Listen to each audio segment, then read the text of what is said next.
first thought, it does make sense when you see it at first, but if you think about it and break it down, there's a lot of ways to respond to that, which just rip it apart.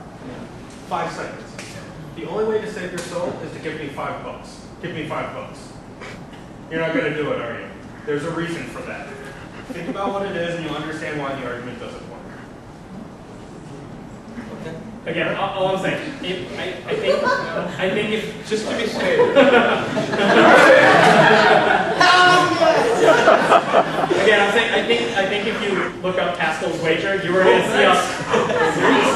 Seriously. I think if you go online and give it, like, look up Pascal's wager, you're going to see a lot of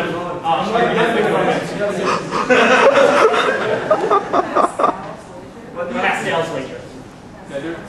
So there's a question in the first row.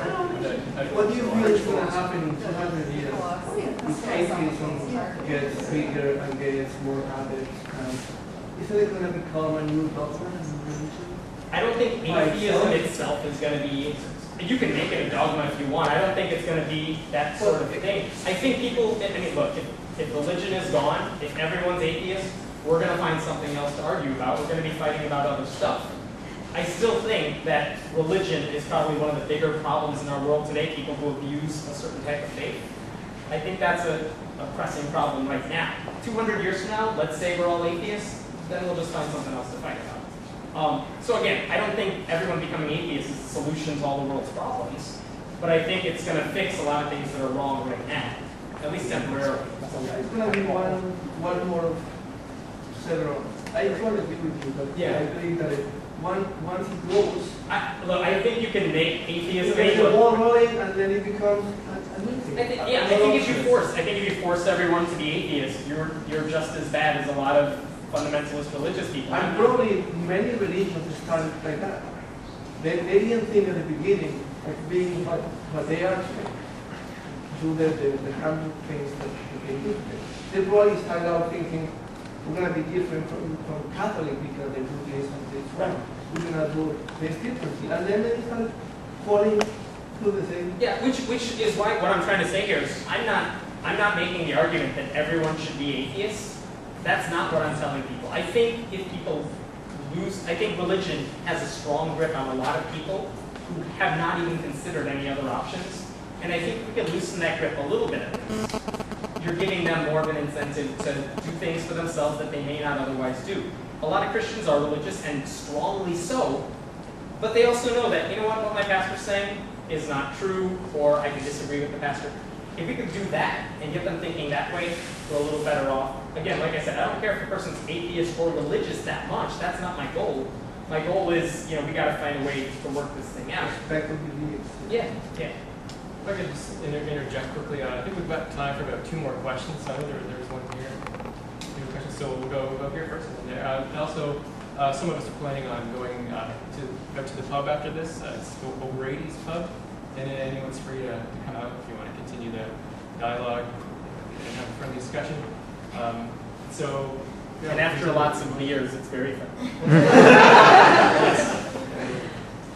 Okay, so my question, I know you mentioned Ray Comfort, and I know you've probably been to blogs more than once. What are your opinions on the atheist contingent of the commenters who are just ridiculously horribly mean? Is there a better way to go about that with Ray Comfort and the way of the master people? He's not going to listen. No. And what he's talking about, the atheists that comment on Ray Comfort's site when he's saying, he's wacky to begin with, but when you see atheists commenting on Ray Comfort, banana, evil, like that guy's site, they're just as bad. They're just swearing left and right. They're doing all that. That's not getting through to him, obviously. I don't think you're going to change his mind for a lot of reasons. I do think you can influence some of the other commenters on there, though. And if you respond just very calmly, listen, here's why I don't agree with you. Here's why you're wrong. This, and this. Ray's not going to listen to you. I doubt that. But I think a lot of the other commenters will follow that tone. And I'll say this too, Dave Silverman is the publicity guy for American Atheists. On his website, which is an atheist website, he writes about a lot of stories. Atheist commenters, in a lot of ways, are not much better on his site, even when they agree with him. Because they'll just be like, yeah, you put the story about some, a religious family that said, we're not giving our child a blood transfusion, and then the child died. Yeah, screw them, they were idiots. like they're not that much better on when they agree with it. But again, it's how you set the tone. Are you going to change Ray's mind? No, but you could at least help the other commenters who are seeing his site for the first time. And then the last question. Is there any educational fees attached to the atheist community? Is there any educational? Yes, educational and values and positive behaviors. Because it seems to me, and I don't know too much about this Yeah. initiative, but what we need really is ways to coexist and in the world to have a peaceful world. And it seems to me that the atheist discourse in many cases is focused on proving that God doesn't exist Right. or attacking other religions. And there is no, I haven't seen it at least. I don't know about any educational things that we offer to children or youth. Sure. You know what? Actually, this kind of ties into the lady's question as well. Like, what do we believe in? I've heard this said, atheism is really one answer to one question. You know, do you believe in God? No. All right, you're an atheist. And that's the end of it. Actually, Justin can help you with this. If you look at any of CFI's magazines and you open it up, they have a declaration of what it means to be a humanist and all the things they stand for. CFI is one organization, Secular Student Alliance is another, that offer how to teach this stuff. How do you make sense of this? I've seen books on how to be an atheist parent. You know, if you have children, called Parenting Beyond Belief. Things like that. I mean, there are lots of educational ways to talk about it. And the nice part is because of Sam Harris and Richard Dawkins and all those atheist books out there, now publishers are interested in books about atheism that don't just talk about the God question. It's like, all right, we get it, you're an atheist, now what? And so you'll see books about, you know, how to teach your child certain things. As there are atheist homeschooling communities online that talk about how do you teach this to your child. And there are entire communities of that online. So there are a lot of educational resources. Justin will direct you to some of them. I could direct you to some of them. And I'm sure a lot of other people here have some great ideas too. But they're out there. There's a lot of educational material out there. Well, everyone, please join me again thanking